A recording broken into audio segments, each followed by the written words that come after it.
Peristiwa G30S. Selama ini cerita yang kita dengarkan cuma satu versi aja. Tapi gimana kalau ternyata ada sisi lain dari kisah itu? Sebuah teori yang menantang semua yang kita pikir kita udah tahu.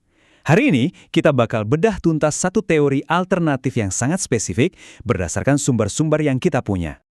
Oke, kita langsung aja ke pertanyaan utamanya ya. Apakah narasi resmi yang selama ini menunjuk Partai Komunis Indonesia atau PKI sebagai satu-satunya dalang itu adalah kebenaran mutlak? Nah, sumber yang kita gali hari ini punya argumen yang seolah-olah bilang, tunggu dulu, ceritanya tuh nggak sesimpel itu loh. Menurut sumber ini, kalau kita coba lihat lebih dekat lagi, narasi resmi yang selama ini kita tahu, itu mulai kelihatan retak-retak. Dan ini bukan soal detail kecil ya, tapi soal celah-celah mendasar yang bikin kita jadi bertanya-tanya, apa sih yang sebenarnya terjadi? Jadi, ada 3 kejanggalan besar yang diangkat di sini. Pertama, coba deh kita pikirin bareng-bareng. Kalau kesalahan PKI itu udah jelas banget, kenapa pemerintah Orde Baru sampai perlu melancarkan propaganda besar-besaran selama puluhan tahun? Kedua, kenapa pahlawan nasional sekali Bertan Malaka tiba-tiba hilang dari buku sejarah? Dan yang ketiga, kenapa komunisme itu harus selalu dicap ateis biar bisa diperangi? Nah, pertanyaan-pertanyaan inilah yang membuka pintu ke teori alternatif yang mau kita bahas. Oke, sekarang coba kita zoom out sedikit, lihat gambaran besarnya di panggung dunia. Waktu itu tahun 1960-an, lagi puncak-puncaknya Perang Dingin. Dan di tengah pertarungan global antara Blok Barat dan Blok Timur, ada Indonesia, negara super kaya sumber daya yang jadi rebutan. Buat Amerika Serikat, situasinya ini genting banget. Vietnam, Tiongkok, Laos, Kamboja, semuanya udah merah. Coba bayangin, kalau Indonesia dengan kekayaan alamnya yang melimpah ruah dan lokasinya yang strategis banget, jatuh juga ke tangan blok Soviet atau Tiongkok, wah itu bakal jadi bencana besar buat Barat. Di tengah kekhawatiran ini, mata-mata Amerika nemuin apa yang mereka cari. Bukan sesuatu yang perlu mereka ciptain dari nol, tapi kekuatan yang udah ada di dalam Indonesia yang bisa mereka manfaatkan. Sebuah faksi yang sangat-sangat anti-komunis di dalam tubuh Angkatan Darat. Tapi, masalahnya, Angkatan Darat sendiri itu nggak solid. Sumber yang kita bedah ini menggambarkannya kayak rumah yang terpecah belah, dengan perebutan kekuasaan yang sengit banget terjadi di balik layar. Dan disinilah kita lihat perpecahannya. Menarik banget kan? Di satu sisi, ada kubu Jenderal Yani, para jenderal elit menteng, loyal ke Soekarno, tapi anti-komunis dengan cara yang lebih diplomatis. Nah, di sisi lain, ada kubu Soeharto, para perwira yang merasa dikesampingkan, benci sama atasan mereka yang korup, dan yang jelas anti-komunis garis keras. Dan disinilah teori ini mengerucut ke satu nama, satu orang yang jadi pusat dari segalanya, Soeharto. Menurut sumber ini, Soeharto itu nggak bergerak karena satu alasan doang, tapi karena 3 motif kuat yang saling berkelindan. Yuk kita bedah satu-satu. Pertama, motif ideologi. Sebagai seorang prajurit nasionalis, dia benci komunisme, ya cukuplah jelas. Kedua, motif profesional. Dia kecewa sama para jenderal di Jakarta yang hidupnya mewah-mewah.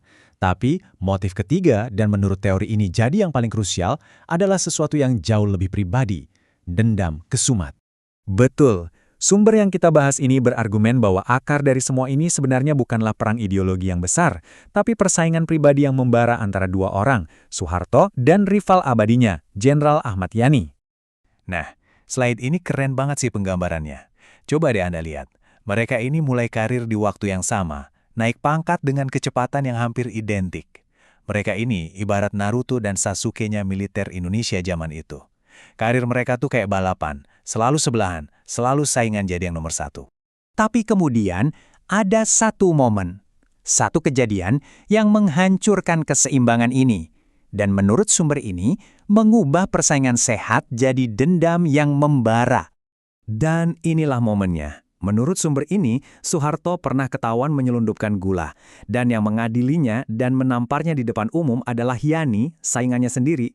Bisa bayangin nggak dipermalukan seperti itu?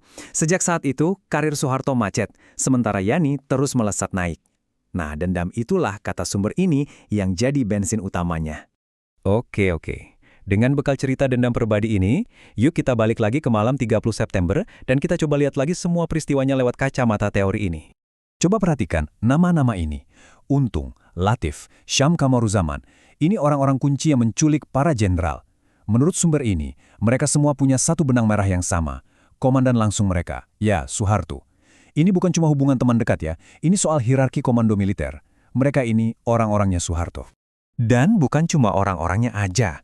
Pasukan yang bergerak di lapangan, Batalion 530 dan 453 juga ada di bawah komando langsungnya Soeharto. Malah, sumber ini mengklaim Soeharto sempat memberikan pengarahan ke mereka sehari sebelum kejadian. Tapi anehnya, yang dituduh siapa? PKI. Nah, ini membawa kita ke pertanyaan klasik dalam setiap investigasi. Cui Bono, alias siapa sih yang paling diuntungkan dari semua ini? Coba kita lihat hasil akhirnya. Hasilnya? Jelas banget kan? Soeharto jadi penguasa absolut. Musuh-musuhnya habis. PKI dihancurkan, Soekarno disingkirkan, dan para jenderal saingannya tewas. Dan sekutu baratnya gimana? Mereka dapat apa yang mereka mau. Pintu masuk ke kekayaan sumber daya Indonesia. Jadi kalau kita lihat, menurut teori ini, semua kepingan puzzle-nya itu pas banget. Setiap hasil dari peristiwa G30S ini nyambung sempurna dengan semua motif yang sudah kita bahas tadi. Motif pribadi, profesional, dan geopolitik Soeharto beserta para pendukungnya. Pada akhirnya, tujuan kita di sini bukan buat ngasih jawaban final ya, tapi untuk meninggalkan kita semua dengan sebuah pertanyaan penting. Ini bukan soal percaya mentah-mentah sama teori ini, tapi soal pentingnya berpikir kritis. Kalau sejarah memang ditulis oleh para pemenang, maka tugas kita lah untuk terus bertanya, terus penasaran, dan nggak pernah berhenti mencari.